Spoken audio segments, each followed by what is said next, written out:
What's going on, everybody? It's Ndukauba, and I'm here with a bit of information for Dragon Ball FighterZ. Now, after the Trunks reveal, it was rumored that we were supposed to be getting 2 new characters announced on the 21st of July. However, the latest issue of V-Jump magazine has released, and within the magazine, there is a scan in there that does reveal the 2 new characters, and they are none other than Piccolo and Krillin. Now, of course, this is to be expected because of the fact that they're part of the Z Fighters, so it would be weird if they weren't in the game. But I digress because I'm happy that they're both in the game and they look really freaking good in this engine and this graphic style. But anyways, moving on, let's get right into the breakdown, which I'll also leave a source in the description below if you guys want to see it. But it shows Piccolo, a technical fighter with a wealth of options for mixing up the opponent. His power is 3, his speed is 3, his reach is 4, his technique is 4, and his energy is 3. Piccolo can catch his opponents with his long-reaching, stretchy arms, and has technical moves that can be charged. He has many ways to open an opponent up. Moving down, we see that his very first super move is none other than the Special Beam Cannon. A high-speed beam attack, the button can be held to charge it up, and the charged version becomes stronger. Obviously, it's a charged version of attack, so the longer you hold it, the stronger it becomes. Moving down, we see that his Meteor super move, or its level 3, is the Light Grenade. Shoots a large, high damage ki blast. Use it at the end of combos for damage. Now that's all we have for Piccolo, although I do hope that we get some gameplay soon, just so we can see it all in action. But anyways, moving on, we hop on to Krillin. Confuse the opponent with your multiple varied moves. His power is 2, his speed is 3, his reach is 1, his technique is 4, and his energy is 4.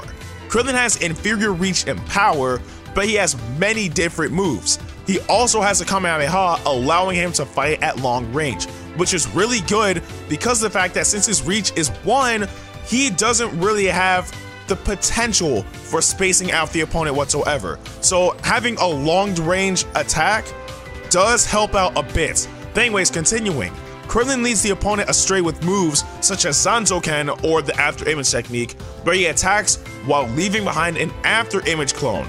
So as far as how that's going to work exactly, I don't know how it looks in game. So I don't know like its actual benefit, if you will, because that could be easily countered, but we would have to wait and see.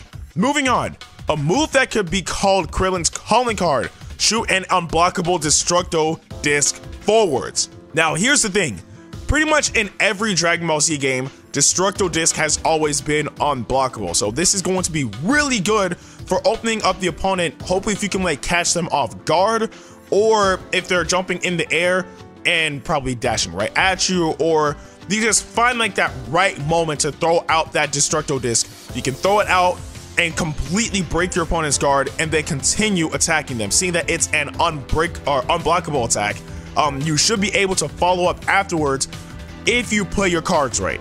Moving on, his Meteor super move, or his level 3, is Kakusan Energy Ha, or the Scattering Bullet. Now we all know this as like Scatter Kamehameha, but all in all, he shoots out the projectile, it curves up into the air, and then he brings it down and it rains down on the opponent. The description says Krillin shoots a ki blast upwards, which then changes direction, explodes, and rains down multiple ki blasts from the sky. So I think this is going to be a good anti-air. It depends on how fast the attack is, because if it's slow, then of course not. But the fact that it does curve into the air and explodes in the air gives you 2 decent options, because the fact that if your opponent jumps and you shoot it out, you can hit your opponent in the air. But if he's on the ground, then it explodes in the air and rains down on your opponent. So it's a good all-around control tactic. Now, this is everything we have in this scan because everything's been translated. However, once again, I do want to see more. Like, I want to see if we're going to get like a gameplay trailer or something of the sort. But regardless of all of that, 9 characters. And out of the 3 characters that were just announced this week, they all look nice. I mean, we finally got the gameplay of Trunks, and we got the confirmation of Krillin and Piccolo, and both of them are looking really good right now. But I want to know what you guys think in the comment section below. Nonetheless, I'm Ndukauba. Like, share, and subscribe, and I will see you guys in the next video.